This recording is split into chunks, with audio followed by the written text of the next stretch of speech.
I welcome you all on this precious occasion. It is my distinct pleasure to extend a warm welcome to each one of you on behalf of our AB school.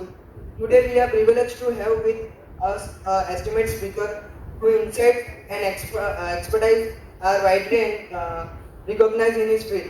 Our guest, Hardik Nayak, has a remarkable background in FSIB, Financial Service Institution Bureau, and we are grateful to him for the accepting our invitation to share his knowledge and perspectives with us today. He has rich and diverse experience of over 28 plus years in financial service industry. He is co-founder and former president of Navsari Management Association. He is former president of Rotary Club of Navsari. We are truly fortunate to have him here to enlighten us with his thought on Financial Service Institution Bureau. Please join us and a warm welcome to Hardik Nayak. Thank you. Good morning. ગુજરાતીમાં વાત કરું ને અંગ્રેજીમાં થોડું વચ્ચે કહ્યું કે ખાલી ગુજરાતી ચાલશે? આ કોનો ફોટો દેખાય છે તમને? હાજી, કોઈનો ફોટો છે? કોનો છે? મને નથી ખ્યાલ. એટલે તને કોનો ફોટો દેખાય? ભાઈ તને કોનો દેખાય? ઓબામા. ઓકે, બીજા કોઈ કે ઓબામા સિવાય?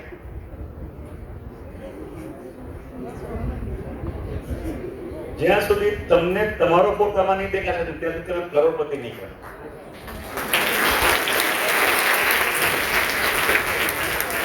કોઈને વિચાર આવ્યો કે મારો ફોટો છે? કોઈને પણ વિચાર આવ્યો કે આ મારો ફોટો છે? જ્યાં સુધી આપણે આપણી જાતને કરોડપતિ તરીકે જોતા નથી ત્યાં સુધી આપણે કરોડપતિ બનતા નથી. સમજી ગયા? બની ગયા હવે કરોડપતિ? હવે કેટલા જણાને પોતાનો ફોટો દેખાય છે? એટલે તમે મારી બધી વાત સમજશો ને તો આ છેલ્લે આપણે ફોટો તમારો મૂકી દેશો. એગ્રી? હવે આ કેતન સર ને સરે તમને લોકોને જ્યારે આ સર્ક્યુલેટ કર્યું ત્યારે આ વિષયમાં કોઈ એવી વ્યક્તિ છે જેને બહુ મજા આવશે વાત સાંભળવાની, એવું છે કોઈ? કોઈ નહીં. કેમ ખબર? આપણને એવું છે કે આપણે થોડા કરોડપતિ બનવાના છે. એવું ખરું? આપણે ધીમે ધીમે આગળ જરા જઈએ. એક ગેમ રમીએ. ગેમના તમને બધાને ક્રિકેટ ખ્યાલ છે ને? Very good. ક્રિકેટમાં આપણે સ્ટાર્ટ કરીએ ટોસ કરીએ, બરાબર? તો આપણે ટોસની એક ગેમ રમીએ.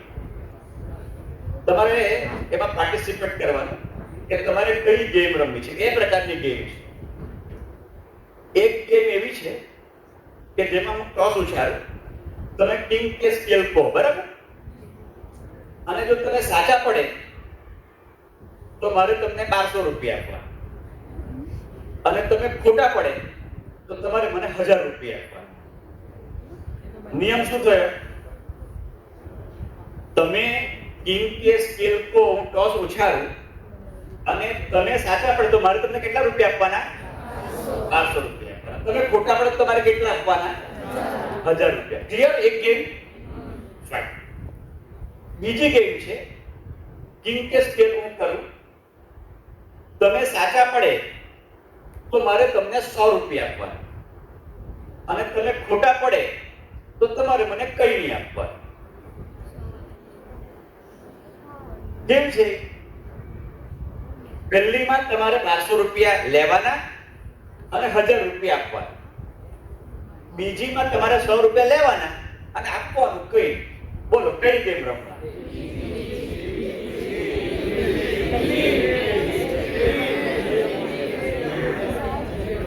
યાર બરાબર રમો ને યાર. બે ઓપ્શન છે.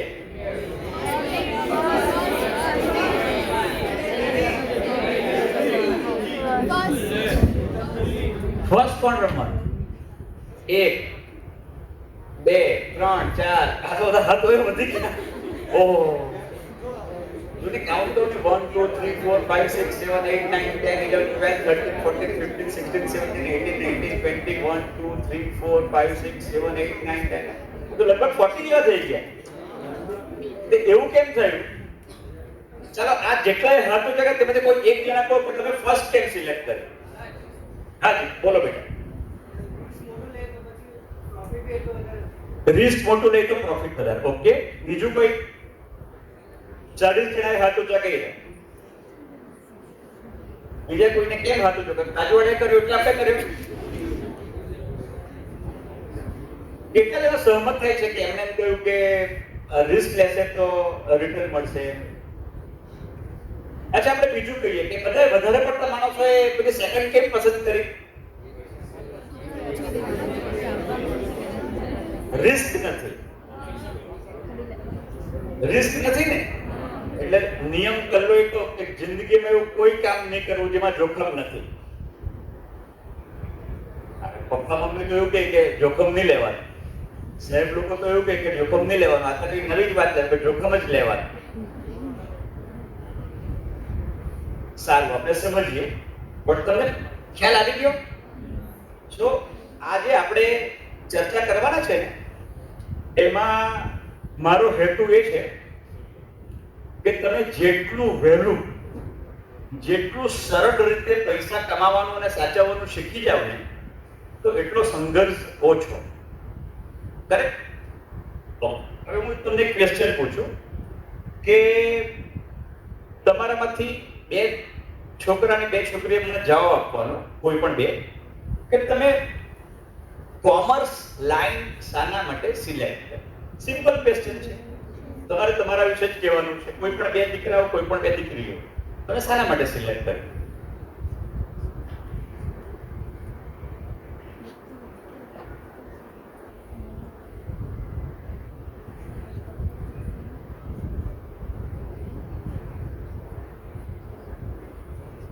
ત્યાં તમને ખબર જ નથી કે શું કા સિલેક્ટ કર્યું. ત્યાં તમે 100 રૂપિયા લીધા વગર બોલવાના જ નથી. કોઈ પણ બે સ્ટુડન્ટ, કોઈ પણ બે દીકરીઓ મને ખાલી કહો કે તમે શાના માટે કોમર્સ સિલેક્ટ કર્યું? હા પ્લીઝ બેટા. સાયન્સ કરતા પ્રેક્ટિકલિટી વધારે છે. ઓકે, બહારનું નોલેજ વધારે મળે. ઓકે, પૈસા કમાવા વધારે મળે. ઓકે, તો પેલા પેપર તારી કેમ નહીં પડી?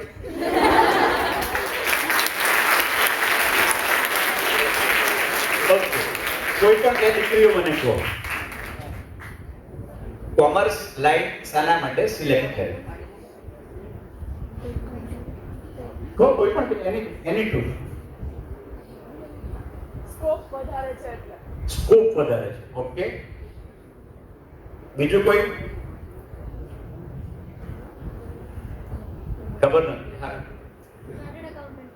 ચાર્ટર્ડ એકાઉન્ટન્ટ બનો છો. વેરી સી આપણે અત્યારે એક કસોટી જે કંઈ કરી રહ્યા છે ને આપણે, મને ખબર છે કારણ કે તમે જે ઉંમરના છો તે ઉંમરનો હું હતો ત્યારે અહીં બેસતો ત્યારે કેટલું દુઃખ દર્દ થાય તે મને ખબર છે. એટલે લેક્ચરમાં કોઈને ઇન્ટરેસ્ટ નથી એટલે મને પણ લેક્ચર કરવામાં રસ નથી. મને એટલું થાય કે હું આજે અહીંયા તમારી સાથે 1 કલાક વ્યતીત કરીશ તો એક વ્યક્તિને એક પ્રેરણા મળે તો એટલીસ્ટ 1 કલાકની મહેનત જે કરી રહ્યા છે તેનો મને સંતોષ થશે. 3 છોકરાઓએ જવાબ આપ્યો. તેમાં એક છોકરાએ કીધું કે પૈસા કમાવા માટે. 2 દીકરીઓ જવાબ આપ્યો. તેમાંથી એકે કીધું કે મારે ચાર્ટર્ડ એકાઉન્ટન્ટ થવું છે એટલા માટે.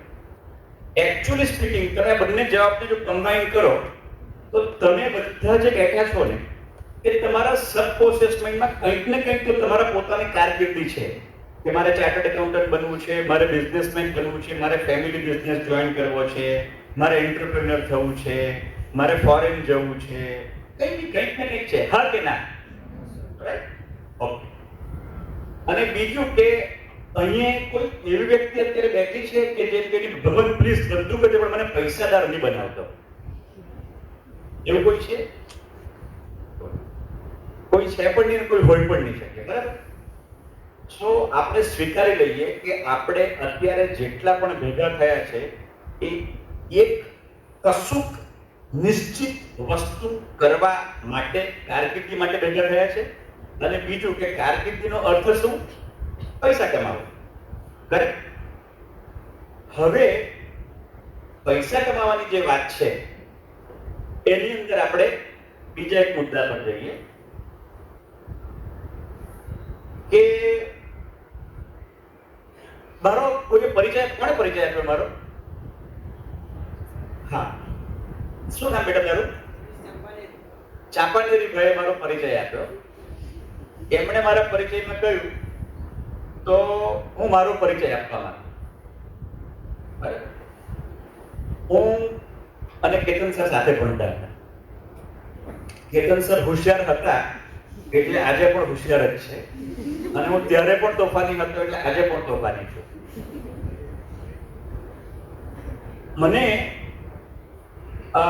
એકચ્યુઅલી સ્પીકિંગ મને પોતાને ખબર નહીં હતી કે હું મારી જિંદગીમાં શું કરીશ. સામાન્ય પરિવારમાં સામાન્ય રીતે અમારો જન્મ થયો અને કશી જ ચોખવટ નહીં મળે કે શું કરવાનું છે, કેમ કરવાનું છે. Thank you. અને મારા પપ્પા ઇન્ડિયન એરફોર્સમાં હતા, ખૂબ હોશિયાર માણસ હતા. મારા એક મોટા ભાઈ છે, એટલે પપ્પાએ કોમન સાયન્સથી એવું વિચારેલું કે મોટા દીકરાને સાયન્સમાં ભણાવીશ અને નાના દીકરાને કોમર્સમાં ભણાવીશ. આ સિમ્પલ. એમણે બે મિલકત બને તે પહેલા બે ભાગ કરી નાખેલા કે એકને વિજ્ઞાન આપવાનું, એકને કોમર્સ આપવાનું. પછી મને એકચ્યુઅલી ખબર નહીં, પણ મારા પપ્પાને મારા વિશે એવું હતું કે આ છોકરો ચાર્ટર્ડ એકાઉન્ટન્ટ સરસ બની શકે એમ છે, અથવા બનવું જોઈએ. ભવિષ્ય જે છે એમાં ચાર્ટર્ડ એકાઉન્ટન્ટનું કેરિયર બહુ સારું છે. એટલે હું 12મા ધોરણની પરીક્ષા જે દિવસે આપીને, 12મા ધોરણની પરીક્ષા જે દિવસે આપી એ દિવસે આપણા બધાના મગજ કેવું હોય કે જે દિવસે પરીક્ષા પર દિવસે આપણે પિક્ચર જોવા જશું, ફ્રેન્ડ સાથે પાર્ટી કરશું, ક્રિકેટની મેચ રમશું. તો અમારી માટે બી એ જ હતું. અમે લોકો બી નક્કી કર્યું કે પરીક્ષા પતે તે દિવસે આપણે ક્રિકેટની મેચ ગોઠવવાની. એટલે હું પરીક્ષા આપીને આવ્યો અને ઘરેથી મારી બેટ લેતો હતો અને પપ્પાએ કીધું કે 5 મિનિટ માટે બેટ મૂકી દે. અને મને કહે કે હવે આગળ શું કરવાના? એટલે મને એમ થયું યાર હજી તો પરીક્ષા આપી, હવે આગળની કે તમે પિસ્તોલ ફોડો મારા પર અત્યારે. હજી તો વેકેશનની શરૂ, અભી તો પાર્ટી શરૂ હુઈ है. અને તમે પૂછો તો શું કરવાના? એટલે મેં કીધું પપ્પા છોડો, અત્યારે તો હું મેચ રમવા જાઉં. જા મેચ રમવા જ જવાનું છે, પણ શું કરશે તે નક્કી કર. મને થયો ગભરાટ કે યાર આટલું તો ટેન્શન છે ને. અને મને ક્યારેય એવો પ્રશ્ન નહીં પૂછાયો. ઝીરો. એટલે બાલ મંદિરથી 12મા ધોરણ સુધી મને પ્રશ્ન જ નહીં પૂછ્યો કે તું શું કરવાનું, અને 12મા ધોરણની પરીક્ષાના દિવસે પ્રશ્ન પૂછ્યો કે તું શું કરવાનું. એટલે મને થોડી ખબર છે કે મારે શું કરવાનું. એટલે મેં કીધું પપ્પા તમે જે કહેશો તે કરશો, આપણે ક્યાં સલાહ સૂચન છે. એટલે એમણે કીધું કે બેટા મને જે સમજણ પડે તે પ્રમાણે ચાર્ટર્ડ એકાઉન્ટન્ટની કેરિયર બહુ સારું છે. તો કીધું સારું, હું ચાર્ટર્ડ એકાઉન્ટન્ટ બનીશ. મને તો ખબર નથી ચાર્ટર્ડ એકાઉન્ટન્ટ એટલે શું, એમાં શું, કેટલા પાપડ પીલવાના કશી જ ખબર નહીં મળે. આપણે તો પેલી ક્રિકેટની મેચ રમવી હતી એટલે પપ્પા જેમાં પતે તેનો પતાવા પર હતા કે તમને એમ થાય કે સીએ તો સીએ, એમ તમે કહે કે આમ તો આમ. પછી હું મેચ રમવા ગયો. બીજે દિવસે મને એક ચાર્ટર્ડ એકાઉન્ટન્ટની પેઢીમાં લઈ ગયો ઓફિસમાં. આપણા મહેશભાઈ ઠાકોરભાઈ શ્રી દેસાઈ બુટાલા. એ ઠાકોરભાઈ શ્રી દેસાઈ બુટાલાની ઓફિસ એ દિવસોમાં દક્ષિણ ગુજરાતની મોટામાં મોટી પેઢી હતી. એની પાસે બહુ મોટી મોટી કંપનીઓના ઓડિટ્સ હતા. બોમ્બેમાં ઓફિસ હતી, વિદ્યાનગરના મોટા કોર્પોરેટ ક્લાયન્ટ્સ હતા. અને 12મા ધોરણમાં મને એમણે ત્યાં એ ચાર્ટર્ડ એકાઉન્ટન્ટ ત્યાં લઈ ગયા અને એમ કહ્યું કે આ મારો દીકરો છે અને કદાચ ભવિષ્યમાં ચાર્ટર્ડ એકાઉન્ટન્ટ બનવા માંગે છે તો તમે એને ટ્રેનિંગ આપો. એટલે પેલા ચાર્ટર્ડ એકાઉન્ટન્ટ બોસે એવું કહ્યું કે અમારે ત્યાં એવું ટ્રેનિંગ જેવું કશું હોતું નથી, અને અમારે ત્યાં ત્યારે તો ફાઉન્ડેશન કોર્સ પણ નહીં હતો. ત્યારે આર્ટિકલશીપ તમારે ગ્રેજ્યુએટ થયા પછી જ તમે થઈ શકતા. એટલે 3 વર્ષ પછી. પણ મારા પપ્પાનું મેં ઓળખાણમાં કહ્યું કે હોશિયાર માણસ, એટલે 3 વર્ષ પહેલા એ ચાલતા. એટલે એમણે કીધું કે મને પૈસા નથી જોઈતા ને એ મૂકવાના, પણ મને ખાલી શીખવાનું વાતાવરણ મળે એટલા માટે એને હું મૂકી જાઉં છું. અને એ 3 વર્ષ હું ચાર્ટર્ડ એકાઉન્ટન્ટની ઓફિસમાં કામ કરતો હતો. 3 વર્ષ માટે ચાર્ટર્ડ એકાઉન્ટન્ટની ઓફિસમાં હું કામ કરતો હતો. અને એ બહુ વહેલું કામ કરવાનું શરૂ કર્યું ને. મારી આર્થિક જરૂરિયાત હતી કે નહીં હતી હું ચર્ચા નથી કરતો અત્યારે. મને કામ શીખવાની જરૂરિયાત હતી, એટલા માટે મને મારા પપ્પાએ ત્યાં મૂક્યો. અને એ 3 વર્ષ મારા પૂરા થયા ને એ પહેલા મને ખ્યાલ આવી ગયો કે આ ચાર્ટર્ડ એકાઉન્ટન્ટનું જે કામ છે ને એટલીસ્ટ એ મારાથી તો કમ્પ્લીટ થઈ શકે એવું નથી. કારણ કે મને મારો સ્વભાવ ખબર હતી મને ચાર્ટર્ડ એકાઉન્ટન્ટની એક્ઝામમાં કેટલી સિરિયસનેસ જોઈએ એ ખબર હતી. અને ધારો કે ચાર્ટર્ડ એકાઉન્ટન્ટનું થાઉં તો એમાંથી કામ શું કરવાનું એ કામમાં મને કંઈ બહુ મજા નહીં આવતી હતી. એટલે પહેલું તો હું એ શીખ્યો કે પોતે જ્યારે શીખ્યા ને ત્યારે ખ્યાલ આવ્યો કે કરવું કે નહીં કરવું. અને પછી મેં નક્કી કર્યું કે ના, મને આ નથી કરવું. પણ 3 વર્ષમાં બહુ નાની ઉંમરે 18 વર્ષની ઉંમરે મને પેન્ટ શર્ટ કેવી રીતે પહેરવા, બૂટની દોરી કેવી રીતે બાંધવી, બૂટ કેમ પહેરવા, તમારે લેટર ટાઈપ કેવી રીતે કરવો, લેટર પંચિંગ કરીને ફાઇલ કેવી રીતે કરવો, તમારે ફોન પર વાત કેવી રીતે કરવી, તમારે ઓફિસ પર ટાઈમ પર કેવી રીતે, જિંદગીના બહુ બધા પાઠ હું બહુ નાની ઉંમરે શીખ્યો. અને એનો આખી જિંદગી મને ફાયદો પડે. એટલે તમને આ મારો પોતાનો પરિચય નાનકડો એટલા માટે આપવાનો કે તમારી સ્થિતિ હતી એક્ઝેક્ટલી મારી સ્થિતિ છે. તમે તો ખૂબ સારી સ્થિતિમાં છો. તમને તો ઘણા બધા માર્ગદર્શક મળે છે જે તમને પ્રેરણા આપે છે. ઘણા બધા તમારી આસપાસ વિદ્યાર્થીઓની પ્રગતિ એટલી છે કે તમારું you are living in a very competitive age. બહુ જ બધી સ્પર્ધા તમને મોટિવેટ કરે છે. અમારા સમયે બધું નહીં હતું, પણ છતાં અમને એવું સંતોષ છે કે we could shape our career. અને મને યાદ છે કે મને ક્યારે એવું નહીં હતું કે હું બહુ પૈસાવાળો માણસ થાઉં. It was not a design goal. Fix નહીં હતું કે પૈસા કમાવા છે, બહુ કમાવા છે. પણ એટલું ખરું કે કંઈક જીવનમાં બનવું છે. પછી જ્યારે મને પોતાને રિયલાઇઝ થયું ને કે આ ચાર્ટર્ડ એકાઉન્ટન્ટ તો મારાથી થઈ શકે તેવું નથી, એટલે મેં મારા પપ્પાને આવીને વાત કરી, પપ્પા તમે ચાર્ટર્ડ એકાઉન્ટન્ટનું કહેતા હતા ને તો લગભગ તો કંઈ બહુ મને મજા આવે એવું લાગતું નથી. એટલે મારા પપ્પાએ મને જિંદગીનો બીજો પાઠ શીખવ્યો કે તો શું કરવાનું. મેં કીધું ખબર નથી શું કરવાનું, આઈ ડોન્ટ નો હું શું કરી છે. પણ મારાથી એવું બોલાઈ ગયું, હવે આઈ ડોન્ટ નો શાના કારણથી બોલાય, પણ એવું બોલાઈ ગયું મને ખબર નથી હું શું કરવાનું, પણ હું નોકરી નથી કરવાનું એવું મને ખબર છે.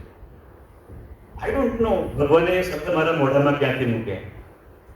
એટલે પપ્પાને એમ કે આને કંઈક વિચારીને મને કહ્યું હતું. પપ્પા ખુશ થઈ ગયા કે આ તો યાર બિઝનેસમેન બનવાનું. તો મને તો ખબર જ નથી કે હું શું જવાબ આપું છું. તો એમને એમ થયું કે આ બિઝનેસ કરવાનો. પછી હું તમને એક બીજો પ્રશ્ન પૂછીશ પછી આ વાત કરીને. પછી એમને મને એક વાત કરી કે બેટા તું એવું કહે છે કે તું શું બનવાનું હોય તને ખબર નથી, તું શાનો બિઝનેસ કરશે એ ખબર નથી. એટલી કાળજી કરજે કે જીવનમાં જે બને ને તેનો તું શ્રેષ્ઠ વ્યક્તિ હોવો જોઈએ. એટલે મને તો એમાં સમજણ નહીં પડે. તો બધા જ પપ્પા એવું કહે કે બેસ્ટ બનજે, બેસ્ટ બનજે, બેસ્ટ બનજે. એમાં આપણને કેવી રીતે સમજણ પડે. એટલે મારા પપ્પાએ ફર્ધર એવું કહ્યું કે બેટા તું હેર કટિંગ સેલૂન પણ કરશે ને તો મને પ્રોબ્લેમ નથી, પણ હેર કટિંગ તારું બેસ્ટમાં બેસ્ટ હોવું જોઈએ. એમ નવસારી શહેરમાં તો તારું હેર કટિંગ સેલૂન હોય તો એમ થાય કે ભાઈ હાર્દિકભાઈ જેવા વાળ કાપે તેવા વાળ કોઈ નહીં કાપે. મિનિંગ ધેર થાય એમણે મારી અંદર એ વસ્તુ નાખી કે જે કરે ને એ તું પ્રાણ લગાવીને કરજે, you will be best in your business. અને આજે હું એટલું કહી શકું કે આ ઇન્વેસ્ટમેન્ટ મેનેજમેન્ટનો જે બિઝનેસ જેની હું ચર્ચા કરવા તમારી સાથે આવ્યો છું ને, હું બહુ જ ગૌરવપૂર્વક એમ કહી છું કે મારી ઓફિસ એ બેસ્ટ ઓફિસ છે નવસારી.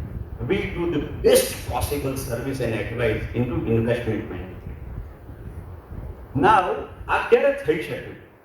તમે લોકો નવસારીમાં વાળ કપાવો છો બધા? ઓકે. જાવેદ હબીબનું નામ સાંભળ્યું છે કોઈ? કેટલા જણાએ સાંભળ્યું છે?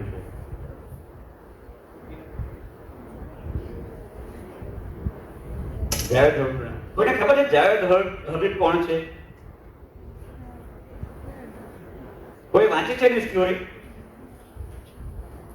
મારી તમને રિક્વેસ્ટ છે અને નીતુ કેતનસને રિક્વેસ્ટ કરીશ કે તમે એક દિવસ તમારામાંથી જ કોઈકનું એક લેક્ચર ઓર્ગેનાઇઝ કરો just to discuss the case study of Javed Habib.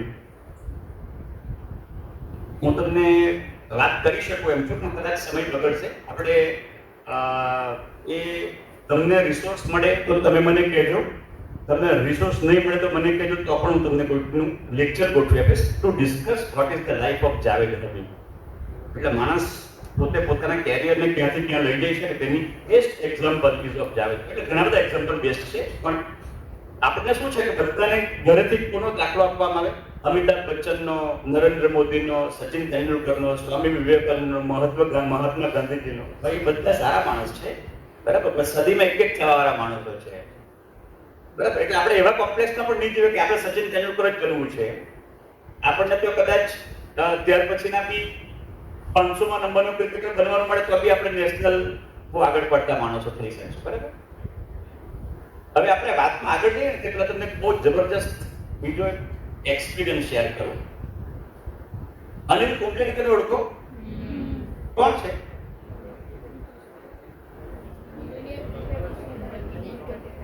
Cricketer છે, ઓકે. બીજું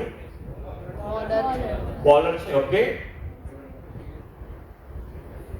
ક્રિકેટર છે, બોલર છે. એની બેસિક આઈડેન્ટિટી શું? હું અનિલ કુંબલે ઇઝ. હાજી, એન્જિનિયર, ઓકે. એન્જિનિયર છે, પરફેક્ટ છે. ક્રિકેટર છે, પરફેક્ટ છે. બોલર છે, પરફેક્ટ છે. કોમેન્ટેટર છે, ઓકે, પરફેક્ટ. હાજી, કોમેન્ટેટર છે, ક્રિકેટર છે, બોલર છે, એન્જિનિયર છે, બધું જ પરફેક્ટ છે. બેઝિકલી હજી તમે યાદ કરો, અનિલ કુંબલે એટલે કોણ? હા, માણસ બી છે. Yes, good, very nice. At least you know that he is a human being. હાજી બેટા, હાજી. He is the only bowler who took 10 wickets. Very nice, very nice. બીજું, મારો પોઈન્ટ આના પરથી જ છે. એક્ઝેક્ટલી. સો બોલર ની અંદર પણ basically he is a great spinner, અને એનો વર્લ્ડ રેકોર્ડ સાનો છે? એનો વર્લ્ડ રેકોર્ડ સાનો છે?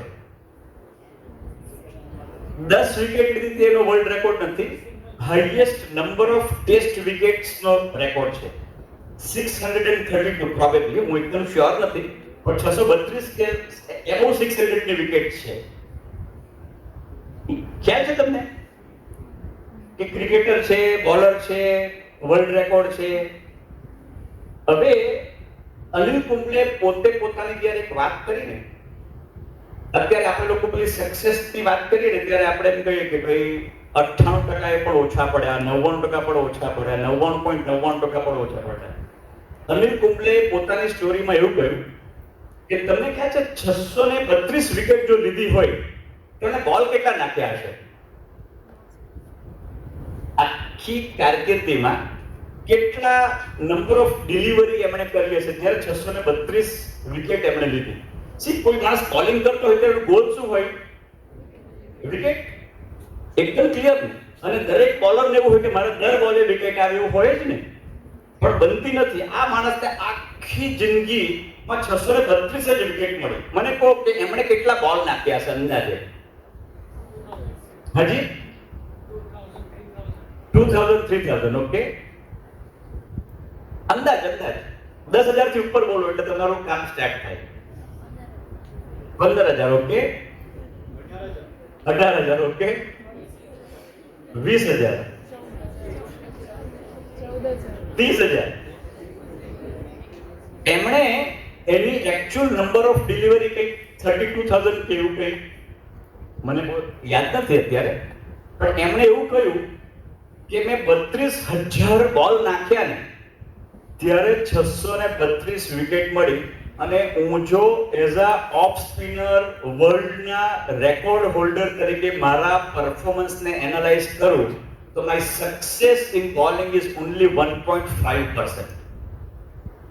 માત્ર 1.5%માં એ માણસને વર્લ્ડના બેસ્ટ બોલર તરીકેની ક્રેડિટ મળી. And he is so happy with that. Are we happy with what we are today? Think about it. આ બહુ ગંભીર પ્રકારનો મુદ્દો મેં તમને મૂક્યો છે, એટલે એટલા બધા સ્ટ્રેસમાં નહીં જીવશો કે લાઈફમાં ગેરંટેડ સક્સેસ તમારા એટીટ્યુડથી જ આવશે. તમે કયા રસ્તે જાઓ છો ને એનાથી જ તમારી સક્સેસ આવશે. એટલે એની બહુ ઉતાવળ નહીં કરો. આ ગેમ આપણી રમાઈ ગઈ. આનું રિઝલ્ટ તમને ખબર છે? ગેસ કરવું છે આપણે. પહેલી ગેમ, ધારો કે આપણે 1000 વખત ટોસ ઉછાળીએ તો કેટલી વખત તમે સાચા પડો? 500 વખત. જો 500 વખત તમે સાચા પડો તો પહેલે નિયમ પ્રમાણે મારે 1200 રૂપિયા તમને આપવાના હતા. તો કેટલા રૂપિયા આપવાના થાય? 1200 મલ્ટીપ્લાય બાય 500 એટલે કેટલા રૂપિયા થાય? 6 lakhs. તમારા આપણા નિયમ પ્રમાણે 1000 વખત ટોસ ઉછાળવાનો. તમે સાચા પડો તો મારે તમને 1200 રૂપિયા આપવાના. આપણે એવું માનીએ તમે 50% સાચા પડે એટલે મારે તમને 1200 રૂપિયા પ્રમાણે 500 ટોસના 6 લાખ રૂપિયા આપવાના થાય. એનો અર્થ એ થયો કે 500 વખત તમે ખોટા પડ્યા ને, તો ખોટા પડ્યા તેને તમારે 500 રૂપિયા 1000 રૂપિયા આપવાના છે. એટલે મારે 5 લાખ રૂપિયા તમારી પાસે લેવાના થાય. એટલે મારે તમને આપવાના કેટલા થયા? 1 લાખ રૂપિયા. ઓકે, પેલી ગેમમાં આપણે ધારો કેમ માનીએ જેમાં મારે 100 રૂપિયા આપવાના છે અને તમે 100 એ 100 એટલે 1000 એ 1000 વખત સાચા પડ્યા ને તો એ તમને લાખ જ રૂપિયા મળવાના છે.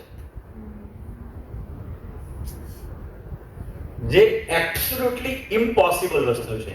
1000 વખત તમને હું કહું અને તમે કહો તો 1000 વખત તમે સાચા નથી પડવાના. એટલે લાઈફની અંદર આ ગેમથી મને તમને સમજાવવું હતું એ હતું કે રિસ્ક લો અને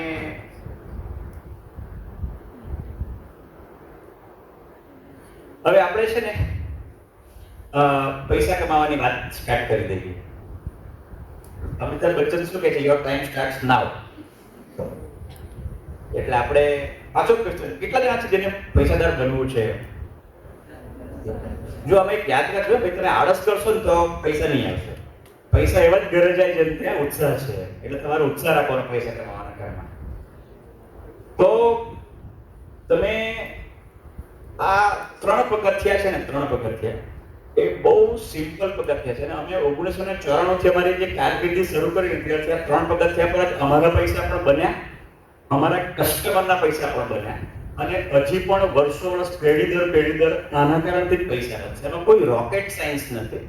સિમ્પલમાં સિમ્પલ શું છે? Start early. પહેલો નિયમ, વહેલામાં વહેલું પૈસા બચાવવાનું શરૂ કરવું. એવું કેમ કહેતા હશું આપણે? હાજી, પૈસા વહેલા બચાવવાનું શરૂ કેમ કરવું જોઈએ? કારણ અગાડી જઈને હા, એ તો ઇન્વેસ્ટ જ કર્યા છે ને પૈસા. એટલે વહેલા કેમ ઇન્વેસ્ટ કરવાના? ઓકે, પ્રોફિટ સારો મળે. સો વહેલું રિટાયર થવું હોય તો થઈ શકે. હાજી બેટા, ફેન્ટાસ્ટિક. ઇન્ટરેસ્ટનું કમ્પાઉન્ડિંગ થાય, ચક્રવૃદ્ધિ વ્યાજ મળે, રિટાયર થઈ શકાય, વધારે થઈ શકે. હા બેટા, સર જો આપણે એક રેસ દોડતા હોય પણ આપણે અગર એ રેસને અર્લી ચાલુ કરી દે હું આપણે ચૂકવાના. પરફેક્ટ. રેસ રમતા હોય, દોડતા હોય ને વહેલા શરૂઆત કરીએ તો આપણે જીતવાની શક્યતા વધે. પરફેક્ટ. બીજું કંઈ? શાના માટે વહેલું કરવું જોઈએ? ઓકે, હું એનાથી બીજો પ્રશ્ન તમને પૂછું. તમે પૈસા ઇન્વેસ્ટ કરવાના હોય તો તમે સૌથી મોટો ડર શાનો? જો બધાને જવાબ ખબર છે? બધાને ખબર છે ને? પૈસા ડૂબી જવા જોઈએ નહીં. સિમ્પલ. ઓકે, પૈસા ક્યારે નહીં ડૂબે? જ્યારે એને તમે સમજણપૂર્વક રોકેલા હોય ત્યારે. બરાબર? તો આપણે જે પહેલી ગેમની જે મેં એક્ઝામ્પલ તમને આપ્યું ને, રિસ્ક લેવાની વાત જે કરી ને, એની અંદર મારો હેતુ એ છે કે જોખમ તો હોય જ, રાઈટ? જોખમ છે તો જ વળતર છે. પણ જોખમને જો ઘટાડવું હોય તો જેટલો સમય આપો ને એટલું જોખમ ઘટે. તમને અત્યારે કદાચ નહીં ખ્યાલ આવશે પણ over A period of time તમે એના પર વિચારજો કે સ્ટાર્ટ અર્લીનો એડવાન્ટેજ. હું સ્ટાર્ટ અર્લીને તમને 2 એક્ઝામ્પલ કહું. ધારો કે આ ક્લાસમાં 2 વિદ્યાર્થી છે. બંને વિદ્યાર્થીઓ એક જ કંપનીમાં નોકરીએ લાગે છે અને એક જ પગારે નોકરી લાગે છે. બંને જણાને ફિક્સ પગાર 25,000 રૂપિયાનો છે. એક વિદ્યાર્થી નક્કી કરે છે કે હું પહેલા 25,000 નો જે પગાર છે ને એમાંથી મારા 2500 રૂપિયા દર મહિને બચાવીશ. અને બીજો વિદ્યાર્થી એમ નક્કી કરે છે કે અત્યારે તો હજુ મારું કમાવાનું શરૂ થયું, મારે ઘરના લોન ચૂકવવાની છે, પપ્પાને પૈસા આપવાના છે, મમ્મીને આપવાના છે, ભાઈને ભણાવવાનું છે, બેનને ભણાવવાનું છે, હું 10 વર્ષ પછી સ્ટાર્ટ કરીશ. બની શકે ને બંને? આ પણ સાચો છે, આ પણ સાચો છે. એના દ્રષ્ટાંતો આપણે જોશું બધા કે તમે એક દિવસ પણ મોડું કરો, એક મહિનો પણ મોડું કરો, એક વર્ષ પણ મોડું કરો, 10 વર્ષ મોડું કરો, બધાની કોસ્ટ છે. એટલે વહેલામાં વહેલું નાનામાં નાની અમાઉન્ટ પણ તમે કરશો ને તો તમને લાઈફમાં ફાયદો મળશે. એનો તમને રિયલ લાઈફ એક્ઝામ્પલ કહું કે મારી વાઈફનો બ્રધર છે, એ એન્જિનિયર છે. એને પૂના કોલેજમાંથી એમણે એન્જિનિયરિંગ કર્યું અને પૂના કોલેજથી જ એમને કેમ્પસમાંથી પ્લેસમેન્ટ મળ્યું, 7,000 રૂપિયાનો પગાર. આઈ એમ ટોકિંગ 22 યર્સ બેક, 22-23 વર્ષ થયા. તો એમણે મને ત્યાંથી ફોન કર્યો કે ભાઈ મને નોકરી મળી ગઈ છે અને મને 7,000 રૂપિયાનો પગાર છે. તો મને ખબર છે કે 7,000 રૂપિયા શું છે, મને ખ્યાલ છે કે મારા સાસુ સસરાની ફાઇનાન્શિયલ સ્થિતિ શું છે, મને ખ્યાલ છે કે કયા શહેરમાં નોકરી કરશે. પણ મારો ગોલ એક હતો કે આ છોકરો જે હજી તો 1 થી 2 મહિના પછી 7,000 રૂપિયાના હાથમાં આવશે એ પહેલા મારે એને કંઈ સંસ્કાર આપવા છે. એટલે મેં એને હસતા હસતા એવું કહ્યું કે આ 7,000 રૂપિયા જે દર મહિને તું કમાય છે એમાંથી 2300 રૂપિયા તારે મને આપી દેવા. એટલે એને કીધું કે સારું. એટલે એને કશી સમજણ નહીં પડી કે શાના માટે કીધું, અને મને પણ ખબર નહીં કે મેં શાના માટે 2300 રૂપિયા કીધું. પણ મેં એવું કહ્યું કે 2300 રૂપિયા તારે મને આપવા. એટલે એને એગ્રી થઈ ગયા. પછી તો એ નવસારી આવ્યો. પછી નવસારી આવીને નોકરી ચાલુ કરી દીધી. પછી પેલો 7,000 રૂપિયાનો પગાર આવ્યો, એટલે 7,000 માંથી 2300 રૂપિયા મને આપવા માટે આવ્યો. તો પછી મેં એને પૂછ્યું કે મને પૂછ્યું કે આ 2300 રૂપિયામાં હું તને શું આપીશ? તે કે ના, એ તો તમે જે કરશો તે મારું સારું જ કરશો. મેં કહ્યું ના, એવું નહીં, તારે સમજવું જોઈએ ને કે તું શાના માટે 2300 રૂપિયા આપે છે. એટલે પછી મેં એને સમજાવ્યું કે 2300 રૂપિયામાંથી 1300 રૂપિયા છે ને, 1300 રૂપિયા દર મહિને હું તારા પોસ્ટ ઓફિસની રિકરિંગ સ્કીમમાં ઇન્વેસ્ટ કરીશ. પોસ્ટ ઓફિસની રિકરિંગ સ્કીમમાં ઇન્વેસ્ટ કરીશ તો 5 વર્ષે તને ગેરંટેડ લખપતિ બનાવીશ. એટલે હું કહ્યું કે યાર હું લખપતિ બનવાનો એમ. અને એને તો સાંભળવાનું બહુ ગમ્યું કે યાર હું તો સામાન્ય પરિવારનો છોકરો, 7,000 રૂપિયાનો પગાર ને મારા તો બનેવી બહુ હોશિયાર માણસ છે, મને લખપતિ બનાવવાના. પણ એની બચતથી એકચ્યુઅલી 5મે વર્ષે લખપતિ બની ગયો. કોઈ માણસ સિમ્પલ 5 જ વર્ષમાં લખપતિ બને. હવે લખપતિ પછીનું બીજું પગથિયું શું? હવે કરોડપતિ બની ગયો. હવે કરોડપતિ પછીનું પગથિયું શું?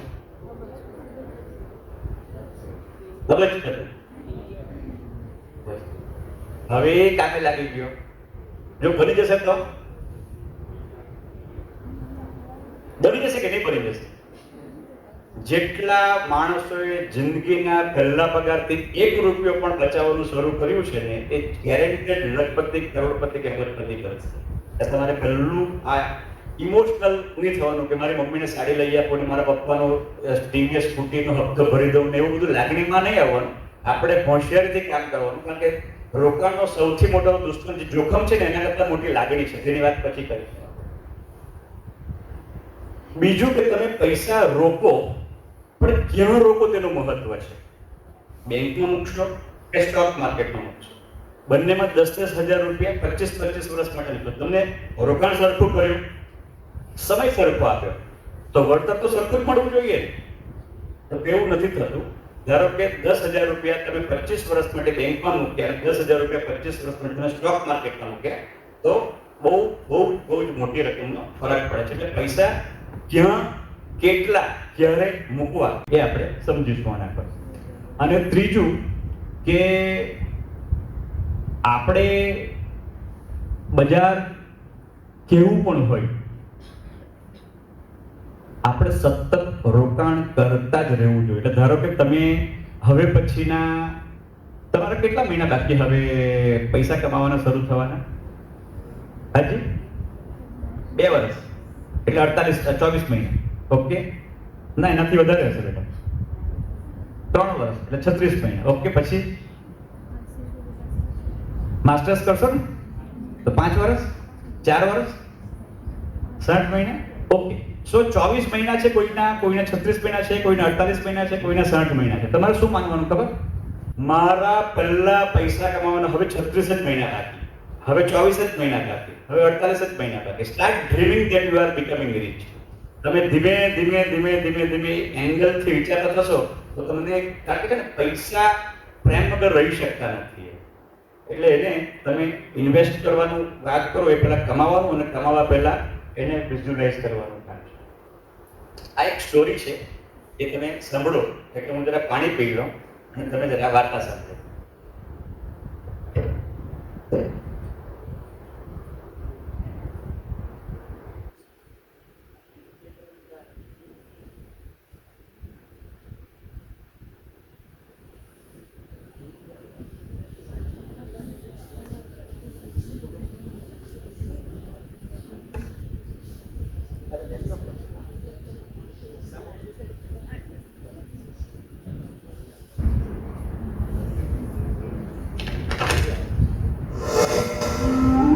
एक बार एक कवि हुआ करता था।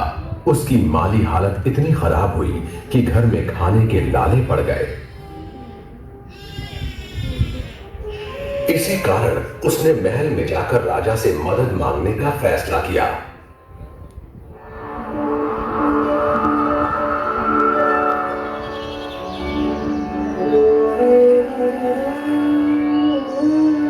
राजा के बुलाए जाने पर उसने अपनी कविताएं पढ़नी शुरू कर दी। વાહ વાહ વાહ વાહ વાહ વાહ. राजा बहुत प्रसन्न हुआ और उसने कवि से अपना इनाम मांगने के लिए कहा। कवि ने मोहरों से सजे शतरंज की ओर इशारा करते हुए कहा, महाराज, अगर आप पहले खाने में चावल का एक दाना रखें और हर खाने के लिए उसे दुगना करते जाएं, तो मैं समझूंगा मुझे मेरा इनाम मिल गया। बस इतना ही? राजा ने पूछा। सिर्फ चावल का एक दाना और सोना नहीं? जी हाँ महाराज। तो फिर ऐसा ही हो। दरबारियों ने चावल के दाने रखने शुरू कर दिए। पहले खाने में एक, दूसरे में 2, तीसरे में 4, चौथे में 8, इस तरह वो रखते गए। जब 10वें खाने में चावल रखने की बारी आई तो उन्हें चावल के 512 दाने रखने पड़े। 20वें खाने तक संख्या बढ़कर 5,24,288 हो गई।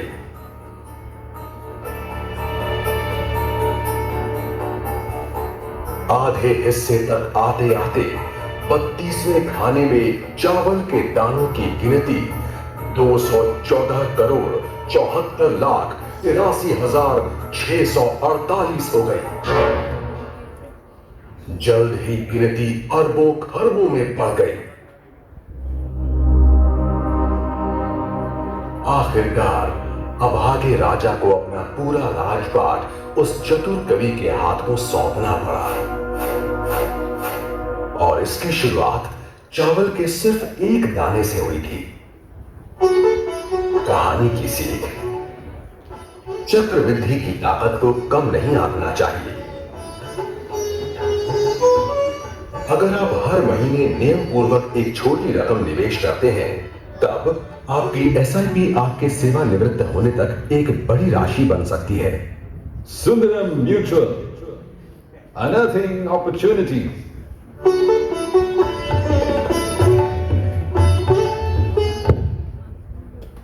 Mutual fund investments are subject to market risk. આ વાર્તા સાંભળેલી છે ને તમે? કેટલી વખત સાંભળેલી? હજી કેટલી વખત સાંભળશો? એવું તમને થાય કે આ વાર્તા મારી બની જાય એવું નહીં બને? તમારો દાખલો કોઈ આપવામાં આવે એવું બને કે? પણ પાછી એક ગેમ રમી લઈએ. 1 રૂપિયો દરરોજ ડબલ થાય તો 31 દિવસે કેટલા રૂપિયા?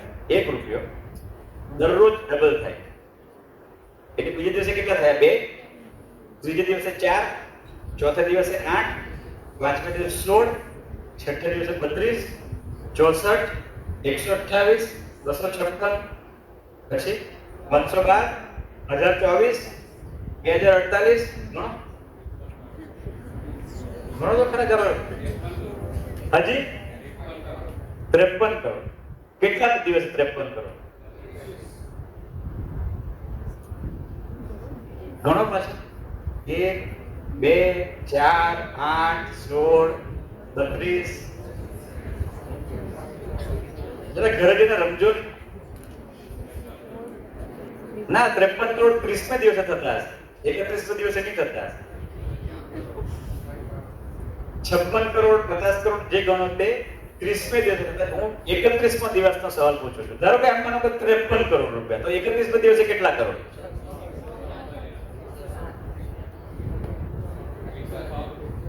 106 કરોડ. આપણે હવે જુદી રીતે પાછું સમજીએ. આ તમે ઘરે જઈને રમજો, રમવાની મજા આવે. 1 રૂપિયો તમે 30 વર્ષ માટે રોક્યો હોય, 1 રૂપિયો 30 વર્ષ માટે રોક્યા હોય અને 5 વર્ષે બમણા થાય, તો 5 વર્ષે કેટલા થયા? 2 રૂપિયા. પછીના 5 વર્ષે 4, પછીના 5 વર્ષે તો 30 વર્ષે કેટલા થાય? મને ગણીને કહો. આ તમે ગણશો ને, 5 વર્ષે બમણા અને 1 રૂપિયા, તો એ કરતા કરતા તમને સમજાશે કે ચક્રવૃદ્ધિ વ્યાજ શું છે. અને આ એ એટલી અગત્યની વસ્તુ છે. મને કેતન સર કહેતા હતા કે મારા છોકરાઓ બધા ઢોળીને પી ગયા છે, એટલું સરસ ચક્રવૃદ્ધિ વ્યાજ બધાને સમજણ પડી ગઈ. જો આ 5 તમને સમજી ગયા છો ને, તો તમે બહુ સરસ રસ્તે આગળ ચાલો. હવે આ તમને ખ્યાલ છે ઇન્સ્ટન્ટ ગ્રેટિફિકેશન અને ડિલેડ ગ્રેટિફિકેશન? તમે સાહેબ પણ તમને સારી રીતે સમજાવશે, હું પણ થોડી પ્રાથમિક વાત કરીશ, પછી તમે ગૂગલ કરજો, પછી તમે આ વસ્તુને સમજવાનો પ્રયત્ન કરજો. જેટલું તમને નીડ અને વોન્ટનો તફાવત ખ્યાલ છે? અને નીડનું લિસ્ટ તૈયાર છે તમારું, અને વોન્ટનું લિસ્ટ તૈયાર છે. તો નીડ અને વોન્ટ સમજો છો બધા? હર કોઈ સમજે છે? આપણે એના પર પણ એક ચર્ચા કરીશું. હું આના પર અત્યારે વિશેષ ટાઈમ નથી ઇન્વેસ્ટ કરવા માંગતો, એ એટલા માટે કે 5-10-15 મિનિટ તમારાથી તમને સમજાવી શકાય. પણ આ મુદ્દો આઈ રિયલી વોન્ટ કે તમે લોકો જેટલું વહેલું સમજો એટલું સારું.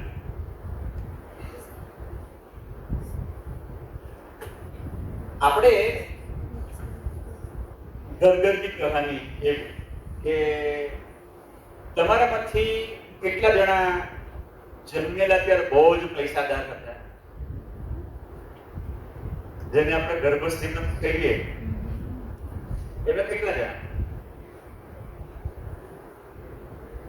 બરાબર. અચ્છા, કેટલા જણા એવા છે કે જેને એવું છે કે હું દુનિયામાંથી જ્યારે વિદાય લઉં ત્યારે એકદમ શ્રીમંત વ્યક્તિ તરીકે હોવો જોઈએ? એમાં બધા તૈયાર. આપણે એક સમજીએ, આ એક એવી સિમ્પલ વ્યાખ્યા છે. ભાઈ તમે ઇન્વેસ્ટ કરો છો? કેટલા વર્ષથી કરો? 2-3 વર્ષથી કરો. તમારી સેવિંગ્સની પેટર્ન શું? તમે કેટલા પૈસા બચાવી શકો? મને એમાઉન્ટ કહેવાની જરૂર નથી.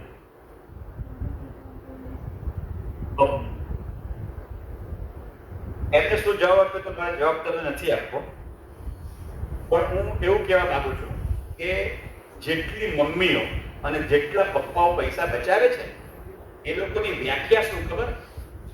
કે મારી જેટલી આવક છે એમાંથી જેટલો ખર્ચ થાય એમાંથી જે વધે એ પૈસા હું ઇન્વેસ્ટ કરું. સાચું કે ખોટું? હાજી, આવક છે મારી 10,000 રૂપિયા દર મહિનાની, ખર્ચ છે મારો 6,000 રૂપિયા, તો મારી પાસે કેટલા રૂપિયા બચ્યા? તો હું 4,000 રૂપિયામાંથી 3,000 રૂપિયા ઇન્વેસ્ટ કરું તો ચાલે કે નહીં ચાલે? ચાલે ને? તો આખી દુનિયા આના પર ચાલે છે ને અત્યારે, તો એક ખોટી રીત છે. Income minus expense is equal to saving. એમાં જ લોકો પૈસાદાર થઈ શકતા નથી. એ તમે કોઈ એવા વ્યક્તિને જોશો, અમે કેતન સર સાથે સ્કૂલમાં જ્યારે જતા રહ્યા, તો જે વ્યક્તિ ત્યારે લારી ચલાવતો ને તે આજે પણ લારી ચલાવે છે. એવા બહુ બધા માણસો જે 50 વર્ષ મજૂરી કરીને ત્યાં જ છે. એનું કારણ છે કે ઇન્કમ ખૂબ ઓછી છે. આપણે ઇન્કમ પર કંટ્રોલ નથી, આપણો એક્સપેન્સ પર કંટ્રોલ છે. અને એક્સપેન્સ પર કંટ્રોલ લેવા માટે આપણને નીડ અને વોન્ટ ક્લિયર હોવું જોઈએ. એ તો મારી વોન્ટ છે ને તો મારે નથી કરવું, આ મારી નીડ છે ને તો હું કરીશ. અને ફક્ત નીડ થી કરશું ને તો ઓટોમેટિકલી એક્સપેન્સ થશે, એક્સપેન્સ ઓછો થશે તો તમારું સેવિંગ એટલું વધશે. એટલે આ જિંદગીમાં ન બોલાય તેવી વ્યાખ્યા છે, માનજો. અને એ વસ્તુ તમને ટ્રસ્ટની બહુ બધી વખત એવા નિર્ણય લેવાના આવશે કે તમે એ નિર્ણય લેતી વખતે તમારી જાતને એક જ સવાલ કરશો ને કે what am I doing? Am I spending for my need or am I spending for my want? જેવું વોન્ટ આવે ને એટલે એના પર ચોકડી મારી દેવાની ટેમ્પરરી, હું આનું ડિફર કરીશ, હું કરીશ પછી કરીશ, કરીશ પછી કરીશ. અને જો તમે આવી હેલ્ધી હેબિટ ડેવલપ કરી તો ટ્રસ્ટ મી, તમને ક્યારેય જિંદગીમાં પૈસા કોઈ પાસે ₹1 પણ ઉધાર નહીં આપવો. And probably that is the type of life we want. આપણને બધાને સન્માનની જિંદગી જોઈએ. આપણને એટલીસ્ટ આપણા પૈસા આપણા કામ માટે આપવા જોઈએ. આપણા પૈસા બીજાને કામ આવે તો સારી જ વસ્તુ છે, પણ એટલીસ્ટ આપણને આપણા પૈસાની તકલીફ ના થવી જોઈએ. અને એ તકલીફ આપણે આપણા બિહેવિયરથી કરતા રહીએ છીએ. આ એક બીજી વિડીયો જોઈએ, આ પણ તમે જોઈ હશે.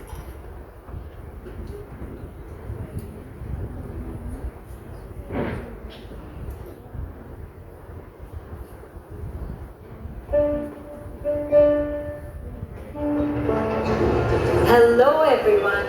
Thank you so much for coming to help us conduct this experiment today. We were of different ages, we were made to like stand in a line. Now I'm going to ask you a bunch of questions. If your answer is a yes, step forward. If it's a no, please step back. Here goes. Ready? Did you learn how to ride a bicycle before the age of 10?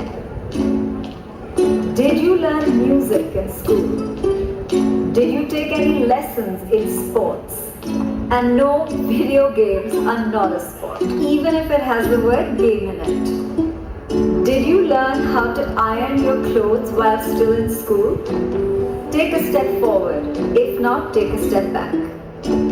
If you can make tea or breakfast, not just for yourselves, please step forward. If not, take a step back. In the beginning, I think the questions were more general. People were still going forward and backward. Questions like, it was funny to see like the cooking question, there were a lot of men who went ahead and there were women who were going behind. Do you usually make all the household bill payments yourself? Do you know the circle rate in your area? Do you know the price of gold today? Do you know the exact breakup of your salary? As the questions unfolded, the stark difference came out visibly. Do you know the details of the financial documents you're asked to sign? Have you bought a vehicle in your own name without consulting anybody? Have you bought insurance policies unassisted? Do you watch or follow the budget? Like you think you're doing okay, but then you're like, okay, these are kind of important things that I don't look at. Do you manage your own finances and earnings unassisted? Do you know how to invest in mutual funds? Do you know the difference between a mutual fund and an SIP? Do you make the investments for your family members or your spouse? Do you file your own income tax return? Now everyone who's in front, could you please turn around and look behind you? Initially when you guys started moving, there wasn't such a big gap. My question is, when did this gap start to occur? The minute the questions became about managing money, the gap between men and women became very clear and evident. You know, women handling certain responsibilities regarding their own life, which were always passed on to someone else in the family or the man. There was a slight unfairness I realized at that time, but at that point it seemed normal. I was upset.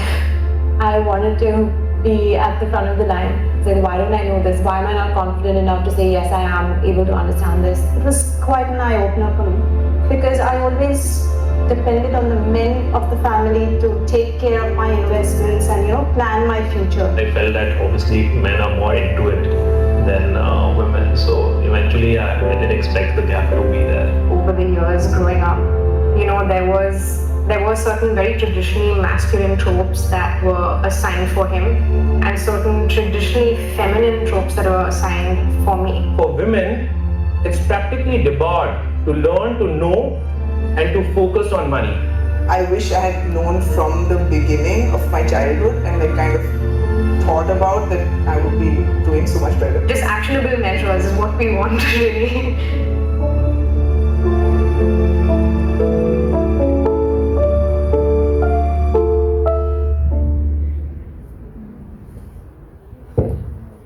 Interesting મારે કંઈક કહેવાનું છે આના પર હવે. તો yes please.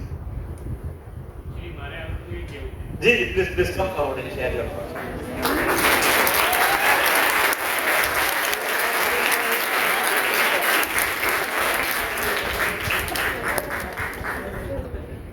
Hello भाई, I think आप लोग तो मुझे जानते ही होंगे. तो एक्चुअली ये वीडियो देखते देखते देखते देखते मेरी सिर्फ आंखें भीनी होनी बाकी रह गई. मतलब just I am age of 32 या 31 रोज, राइट. तो मेरे लाइफ में 30 इयर्स के जो कैरियर था वो पूरा सामने आ रहा था, पूरा सामने रिकॉल हो रहा था कि क्या गलतियाँ की है, क्या हो सकती थी, क्या चेंज कर सकते हैं, पूरा देखा.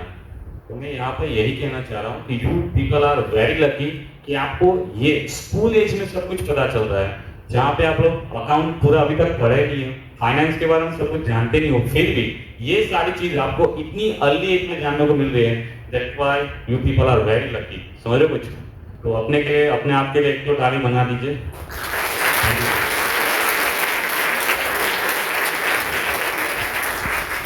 See, the way he expressed, I could see few others કે જેમની આંખ ભીની થઈ. પૈસા વસ્તુ એવી છે કે સન્માન બધાને જોઈએ છે અને ફોર્ચ્યુનેટલી સન્માન સંપત્તિથી આવે છે.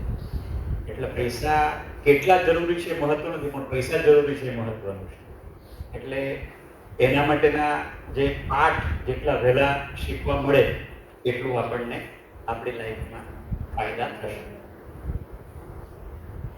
આવી બહુ બધી વિડીયો મારી પાસે છે, આજે તો નહીં બતાવીશ, પણ I can share many such videos to Ketan sir and you can keep on playing. કારણ કે તમારું જનરેશન 2-3 મિનિટનું જનરેશન 2-3 મિનિટમાં સંદેશો સમજાઈ જવો જોઈએ.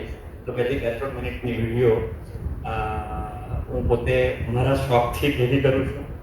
અત્યારે આનાથી ઇન્સ્પિરેશન અમારી ઓફિસ, મેં તમને એ કહ્યું કે અમે લોકો બહુ ઘણી અલગ અલગ રીતે કામ કરીએ છીએ. આ નેક્સ્ટ મંથ 26 જુલાઈએ અમે લોકો નવસારીના રામજી ટેકરી પર સાઉથ ગુજરાતનું મોટામાં મોટું વિમેન ઇન્વેસ્ટર્સ કોન્ફરન્સ થઈ રહ્યા છે. Only women centric conference. Purpose એ છે કે જે માણસ પૈસાદાર જ છે અને જે માણસને પૈસા કેમ મેનેજ કરવું છે ખબર જ છે, એને અમારા નોલેજની જરૂર નથી. ધારો કે આજે કોઈ વ્યક્તિ છે જેની પાસે 50 કરોડ છે, એના 49 કરોડ થશે તો પણ એની લાઈફમાં ફરક નહીં પડશે. પણ જેની પાસે કરોડ રૂપિયા છે જ નહીં, એ માણસ કરોડપતિ કેમ બની શકે, એ અમારો મોટિવ છે. So whole conference of 3 hours designed for women investors. અને એની અંદર આપણે એનું નામ આપ્યું છે ઘરકી મુનિમજી.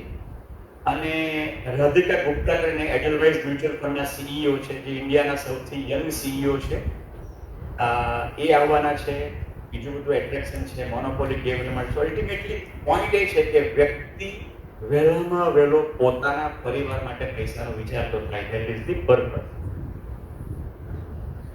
હવે આ તમને શું વંચાય છે? Grace, GRACE. આપણે ઈ થી શરૂ કરીએ. GRACE, grace. ગ્રેસ એટલે શું ગુજરાતીમાં થાય, મને કોઈ કહેશો? હાજી, વધારી આપો. Okay, what is the meaning of grace? Google કરજો, વાંધો નહીં, તમારે half disco, you are free to disco. કૃપા, દયા, ગોડ્સ ગ્રેસ. ઓકે, ગૂગલ કરજો. આપણે કોઈ વ્યક્તિને કે બહુ ગ્રેસફુલ લાગે છે, હાજી, બ્યુટી, ના બ્યુટી નથી, હાજી. ગ્રેસ શું છે એ આપણે સમજી લઈએ. આ મેં પોતે આના પર એક પુસ્તક લખ્યું છે, GRACE, વોટ હેઝ હેપન્ડ. કે મારા 30 વર્ષ થયા આ ઇન્વેસ્ટમેન્ટ કન્સલ્ટિંગની લાઈનમાં. આ મારું ત્રીજું પુસ્તક છે. પહેલું પુસ્તક છે પૈસાની ખેતી, ત્યાર પછી બીજું પુસ્તક લખ્યું સ્પિરિચ્યુઅલ મની, અને ત્રીજું લખ્યું છે આ ગ્રેસ. ચોથું લખ્યું છે passive income plan. Passive income પ્લાનની અત્યારે વાત નહીં કરી, તમારે હજી તો અર્નિંગ બાકી છે, એટલે પેસિવ ઇન્કમની વાત પછી કરીએ. તમે બધા મેં શરૂઆતમાં એક પ્રશ્ન પૂછ્યો કે કોમર્સ શું કરવા ભણો છો. બીજો પ્રશ્ન હોય તમારે પૈસાદાર કેમ થવું છે. હવે પ્રશ્ન પૂછો, તમારે પૈસાદાર કેમ થવું છે? હાજી, સારી લાઈફ જીવવા માટે. Okay, lavish lifestyle. Okay, God bless you. શાના માટે પૈસા કમાવો છે? Purpose of earning money.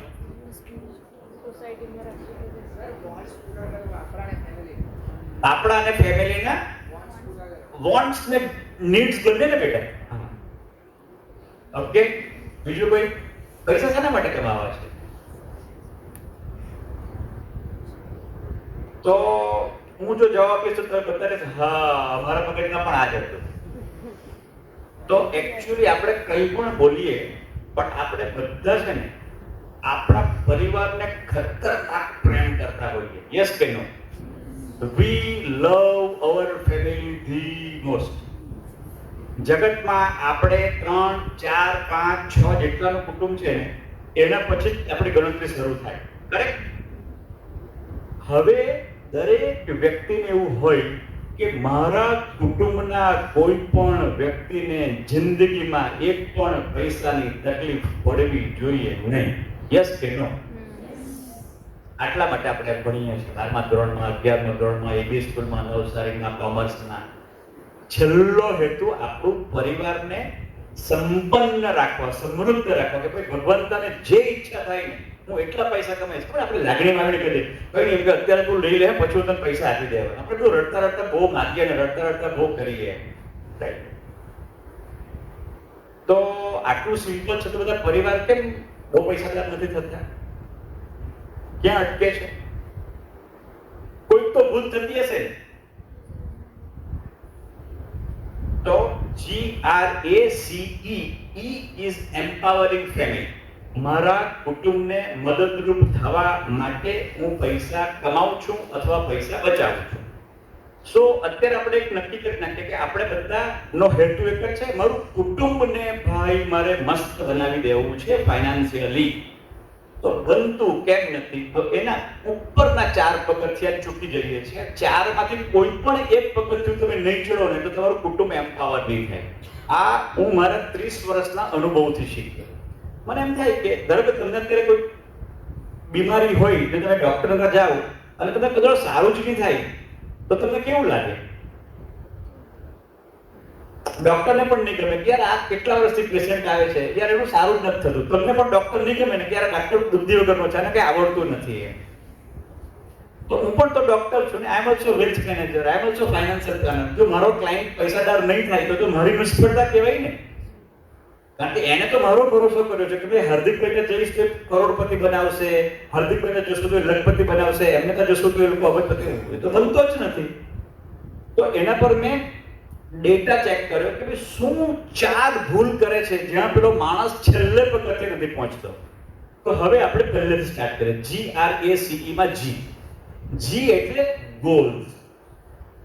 આપણે પૈસા ઇન્વેસ્ટ કરતા હોઈએ ને, તમારે પણ જિંદગીમાં નક્કી રાખવાનું કે કોઈ પણ વ્યક્તિ, તમારા પપ્પા પાસે પૈસા ઇન્વેસ્ટ કરો, મમ્મી પાસે કરો, ભાઈ પાસે કરો, બેન પાસે કરો, કોઈની પણ પાસે કરો, યુ શુડ નો તમે પૈસા શાના માટે ઇન્વેસ્ટ કરો છો. ગોલ્સ હોવા જોઈએ.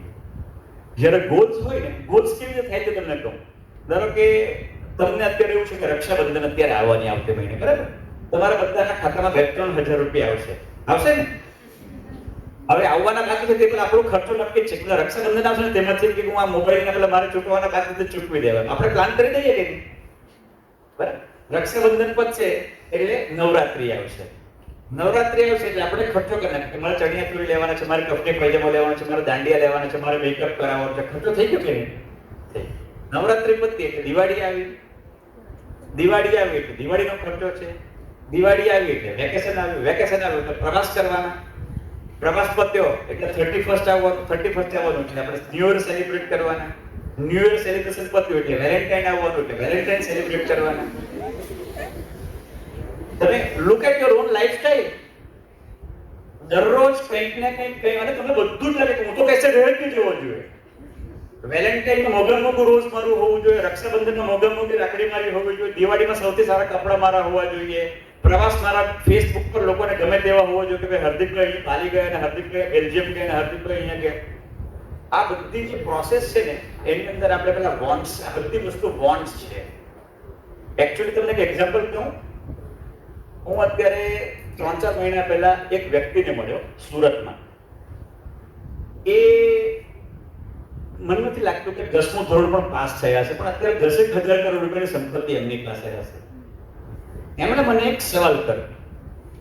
મારા કપડાં જોઈ મને કે હાર્દિકભાઈ તમારો શર્ટ બહુ સરસ છે. મને એમ થયું કે હવે 10,000 કરોડનો માલિક ને અચાનક મારું શર્ટ એટલે હા સાહેબ મને કપડાનો શોખ ખરો એટલે મને જો મારા વખાણ કરે એટલે મારે તો જ કેવું પડે ને યસ હા મારો સરસ છે એટલે સ્વાભાવિક આપણે એમનું શર્ટ જોઈએ એટલે આપણે પણ એમનું શર્ટ તમારું શર્ટ પણ સરસ છે.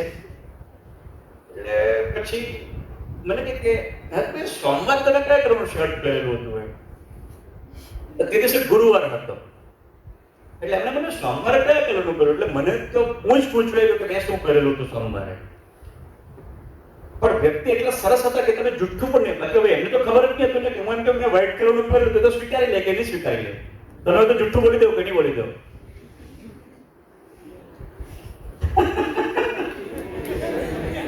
મેં જુઠ્ઠું નહીં કહ્યું. મેં કીધું હું ભૂલી ગયો મને નથી ખ્યાલ મેં સોમવારે શું કરેલું.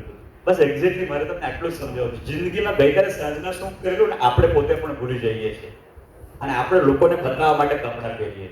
સો જિંદગીમાં તમે આટલું કરશો ને તો 10,000 કરોડ તમે પણ થઈ જશે એવો અમને આશીર્વાદ મને આપેલા. So first point is goals. Goals હોવા જોઈએ ને. ગોલ્સની અંદર હું કોશિયસ છું કે વોન્ટ્સ નહીં નીડ્સ. બીજું આવે GR. R is risk. જે મેં તમને પહેલા કહ્યું કે રિસ્ક નહીં લેશો તો ઝડપથી પૈસાદાર નહીં થશો. રિસ્ક લેવું પડશે. તમે પેલું હર્ષદ મહેતાનું વેબ સિરીઝ જોઈ છે સ્કેમ? એમાં ડાયલોગ છે ને તો તમને રિસ્ક યાદ રહ્યું, રિસ્ક યાદ નહીં રહ્યું. Risk is very important. So goals હોવા જોઈએ, રિસ્ક હોવું જોઈએ. Third is A. A is asset allocation. Asset allocation એટલે સોનું પણ લેવું જોઈએ, જમીન પણ લેવું જોઈએ, શેર્સ પણ લેવા જોઈએ, ફિક્સ ડિપોઝિટ પણ લેવા જોઈએ, ઇન્સ્યોરન્સ પોલિસી પણ લેવા જોઈએ, ડોલર પણ લેવા જોઈએ, કોમોડિટી પણ લેવી જોઈએ. બધું જ કરો પણ કેટલું કરવું, ક્યારે કરવું, કેટલા ટકાથી કરવું અને એનાથી શું થશે એની ક્લેરિટી જો હોય તો આપણે કોઈ પણ તકલીફમાં આવતા નથી. અને સી સાનો સી. ચાલો હવે મારો તમને સવાલ છે. પહેલા 3 તો મેં તમને કીધા. પહેલા 3 ને 5મો મેં કીધું, ચોથો તમારા પોર્ટલ. G ગોલ છે, R રિસ્ક છે, E એસેટ એલોકેશન છે, E એમ્પાવરિંગ ફેમિલી. સી સાનો રહી ગયો? હાજી કોઈ બોલ્યું કેપિટલ? ખોટો. કેરિયર? નો.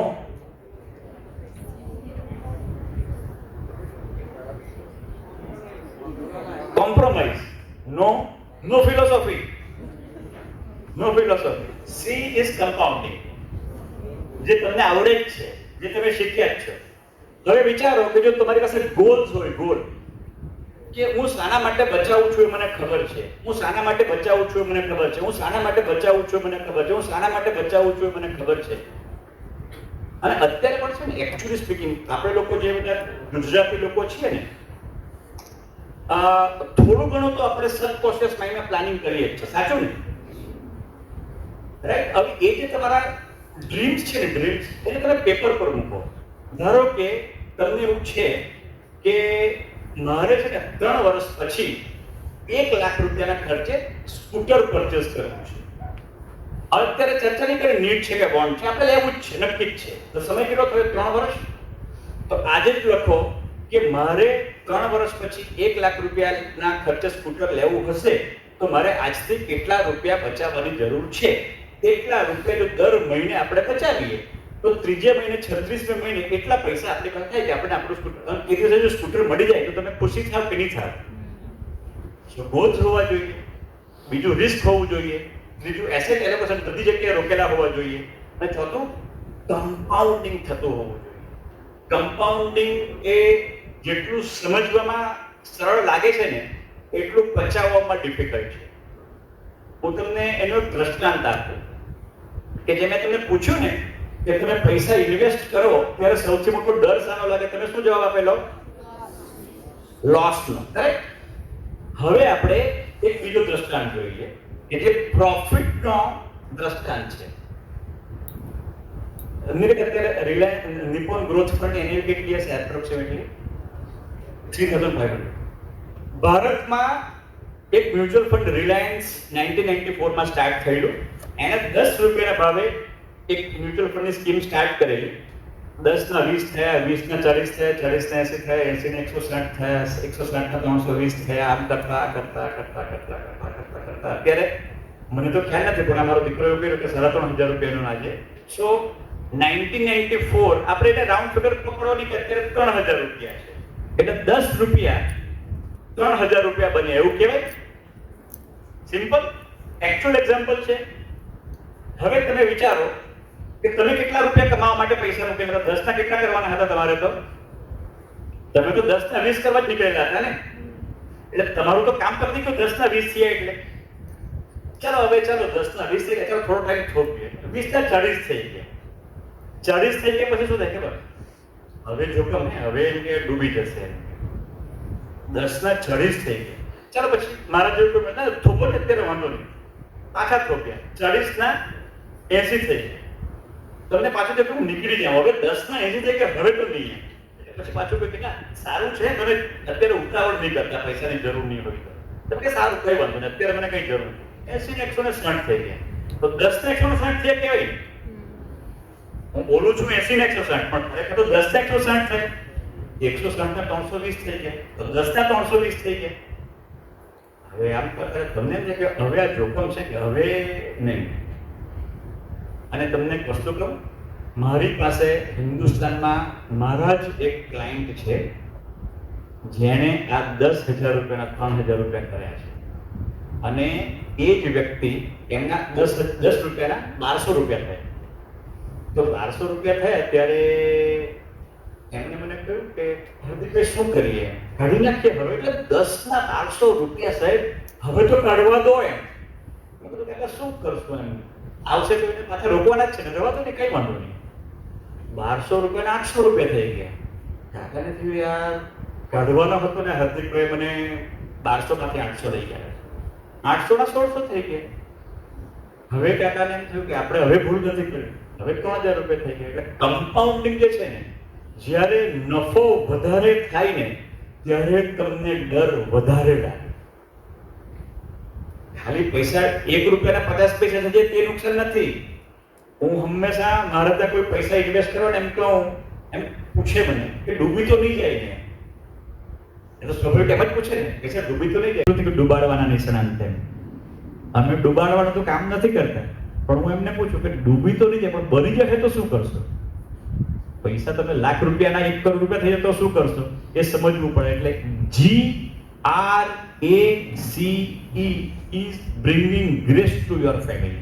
તમારા કુટુંબને જો તમે આ 4 પગથિયાથી કરો, ગોલથી કરો, રિસ્કથી કરો, એસેટ એલોકેશનથી કરો, કમ્પાઉન્ડિંગથી કરો, તો ટ્રસ્ટ મી 25મે વર્ષે તમારા ફેમિલીના તમે નંબર 1 માણસ હશો કે જેને એમ કહેવાય કે ભાઈ આને અમારું ફેમિલી નાખવું એમ ભાવ છે.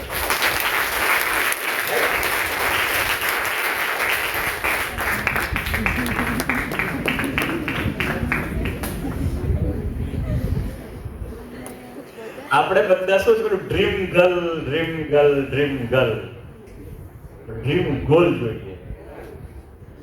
હજી એક પર એક ફ્રી છે બેટા. તમે ગોલ લેવ તો ડ્રીમ ગર્લ મળે, ડ્રીમ ગર્લ જો ડ્રીમ લે તો ડ્રીમ બોય મળે. એટલે એકચ્યુઅલી એમાં એવું છે કે અત્યારે જે પ્રાયોરિટી છે ને એ જિંદગીમાં કયા ગોલ સાથે પ્રેમ કરવો ને એ અગત્ય છે. કઈ છોકરી સાથે પ્રેમ કરવો એ અત્યારની પ્રાયોરિટી. અત્યારની પ્રાયોરિટી કયા ગોલના પ્રેમમાં પડવાનો. So decide what do you want in life. ધારો કે એક છોકરાએ કહ્યું મારે વહેલા રિટાયર થવું છે, એક છોકરાએ એવું કહ્યું કે મારે કાર લેવી છે, એક છોકરાના મગજમાં એવું છે મારે ઘર લેવું છે, એક છોકરીના મગજમાં એવું છે મારે પરદેશ જવું છે, એક છોકરાના મગજમાં એવું છે કે મારે વિદેશ ટૂર કરવી છે, એક વ્યક્તિના મગજમાં એવું હશે કે મારે દર વર્ષે મારે પોતાનું ફાર્મ હાઉસ લેવું છે, કોઈને એવું હશે મારે મારી મમ્મીના માટે દાગીના લેવા છે, કોઈને એમ છે કે મારે મારા પપ્પાનું દેવું. બહુ બધી ઈચ્છાઓ છે, બહુ બધી ઈચ્છાઓ છે, બહુ બધી ઈચ્છાઓ છે. જેટલી ઈચ્છાઓ છે ઈચ્છાને પેપર પર મૂકો. એ પેપર પર મૂકવાની એક્સેલ શીટ તમે સમજો અને જુઓ કે તમને એ કરવા માટે કેટલા પૈસાની જરૂર છે. જો આટલું તમે જો કરશો તો આઈ થિંક તમે જેટલો પહેલો ફોટો મૂકેલો હતો મેં બનૂંગા કરોડપતિ તમે બની શકો. તો I think my time is up. મેં પેલું અમિતાભ બચ્ચનથી કહ્યું ટાઈમ સ્ટાર્ટ્સ નાઉ. મારો ટાઈમ પતી ગયો છે. હવે તમને કોઈ ક્વેશ્ચન્સ હોય તો આપણે ક્વેશ્ચન્સ આન્સર કરીએ. Otherwise, I thank management of Edu School, Ketan sir and particular for having invited me and offering an opportunity to interact with you all. Thank you very much. God bless you. અને એક છેલ્લી વાત તમને કરી દઉં કે સત્યનારાયણની કથા સાંભળેલી કઈ સાંભળેલી? હા એમ કહો છો. કલાવતી ને લીલાવતી. બેને તરત કહ્યું કલાવતી લીલાવતી. તેમાં શું છે, શું કલાવતી લીલાવતીમાં?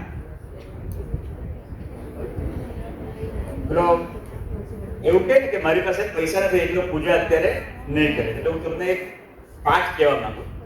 જિંદગીમાં એવું નહીં બોલશો કે મારી પાસે પૈસા નથી, કારણ કે જો ભગવાન સાંભળશે ને તથાસ્તુ કહી દીધું ને તો જિંદગીમાં પૈસા નહીં આવશે. એટલે પૈસા છે કે નથી હંમેશા એમ માનવાનું કે મારી પાસે પૈસા છે.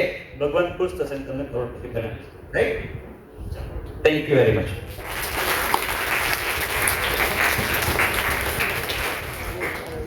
Good morning, everyone. It has been such an honor to be a part of this wonderful event on behalf of Edu School. I would like to extend my heartfelt to our guest, Mr. Hardik Naik. Sincere thanks to the teachers who handled this event throughout. A wide round of applause to my friend who made this event a memorable one. I would like to thank all of you to present here for making the time to be with us and make this event a mega success. Thank you.